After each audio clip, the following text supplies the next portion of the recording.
Dans le vieil Andenne se trouve l'atelier du dernier pipier de la région. Né en 1868, il est fils et petit-fils de pipier. Lui-même commence à travailler dans l'atelier paternel à l'âge de 9 ans. C'est le dernier artisan d'Andenne fabriquant des pipes en terre suivant les anciens procédés. La terre servant à la fabrication des pipes est un mélange de kaolin, de terre allemande et de terre d'Andenne. Ces terres d'abord séchées sont déposées dans une fosse remplie d'eau. Après 5 à 6 mois, le mélange est prêt à être travaillé.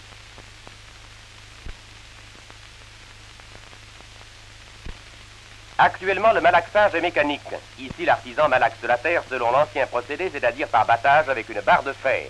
Pour la préparation des rouleaux dits rolls en patois, l'ouvrier prélève d'une main une petite quantité de terre qui va servir à faire 2 pipes. Cette quantité varie suivant le modèle de pipe à fabriquer. La motte est répartie entre les 2 mains qui la triturent. Chaque portion est roulée entre la paume de la main et l'établi pour ébaucher la forme de la pipe, fourneau et tuyau.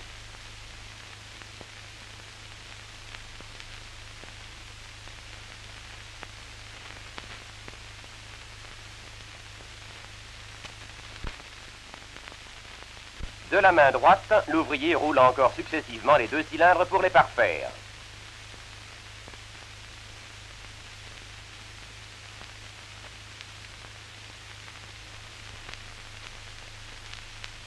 Les rolls, toutes placées dans le même sens, sont disposées en paquets.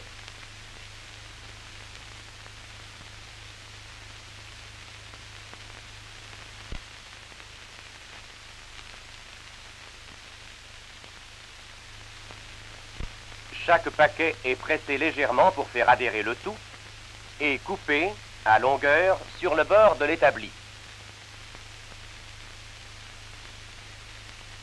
Les paquets de rolls sont mis à sécher pendant 2 jours environ.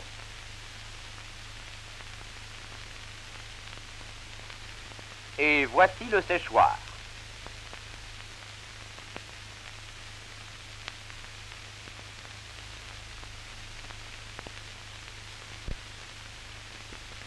Sur la tablette de la cheminée, une statuette en faïence d'Andenne représentant Sainte Barbe, patron des pipiers.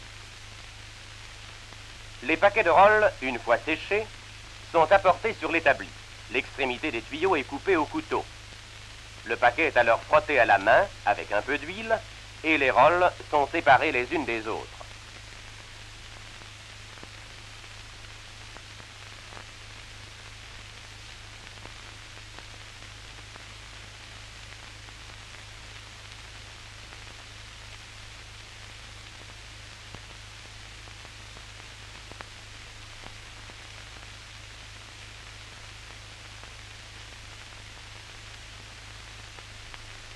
Avant le moulage, on perce le tuyau avec un fil de fer muni d'une petite tête, appelée mouche. La rolle embrochée sur ce fil de fer est placée dans le moule, huilé au préalable. Le moule, fermé et serré à coups de poing, est alors pressé dans l'étau. L'ouvrier creuse le fourneau en y enfonçant le stoup, dont la pointe touche la mouche, ce qui établit la communication entre le tuyau et le fourneau. On enlève d'un coup de pouce l'excès de terre qui agitait du moule. La pipe encore molle est débarrassée des bavures à l'aide du chinque. L'artisan retire le fil de fer placé dans le tuyau au début de l'opération, pose la pipe sur un plateau de bois et recommence.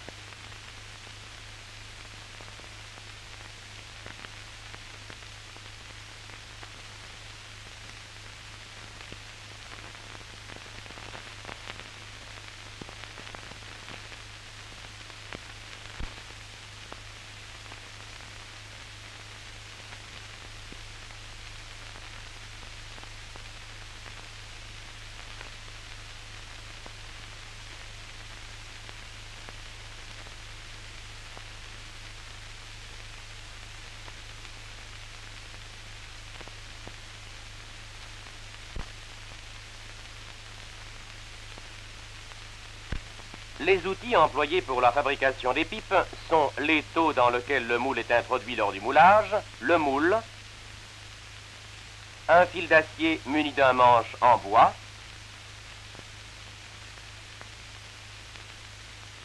le chinque qui sert à enlever les bavures,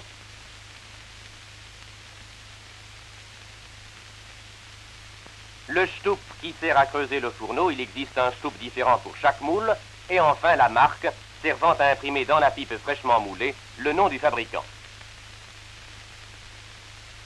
Notre artisan ne fabrique pas uniquement des pipes de cire, mais aussi des pipes dites Jacob. Celles-ci, originales et parfois compliquées, nécessitent des moules formés de plusieurs pièces.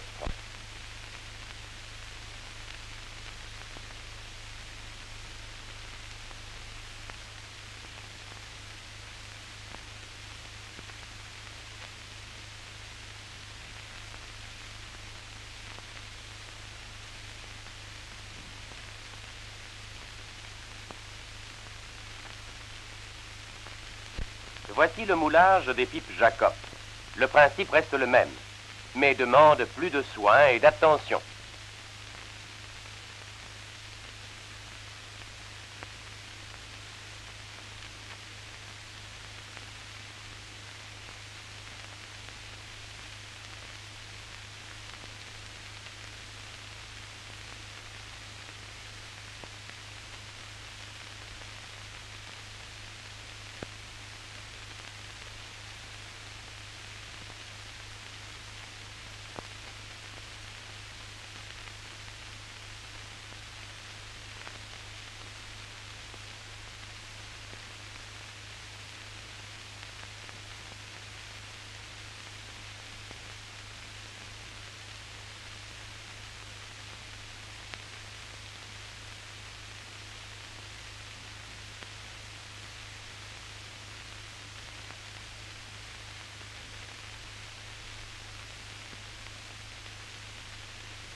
Après le moulage, un dernier séchage. Si un tuyau de pipe doit rester droit, on y place un nouveau fil de fer pour la fin du séchage.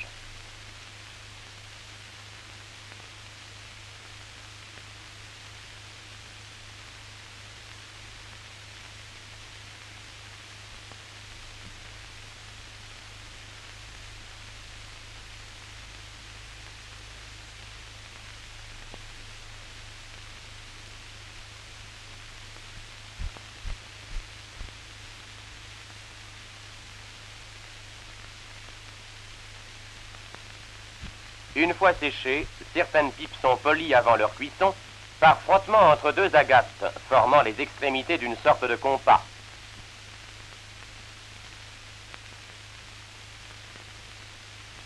Dans ce pot, les pipes iront au four.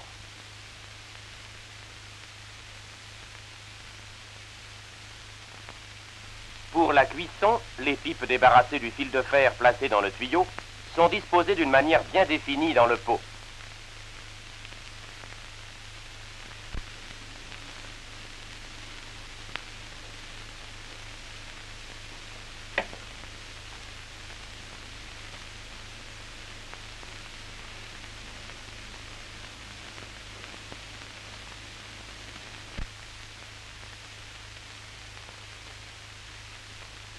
L'aspect extérieur du four dénote son grand âge. Ici s'accomplit le dernier stade de la fabrication qui rendra la pipe dure mais fragile.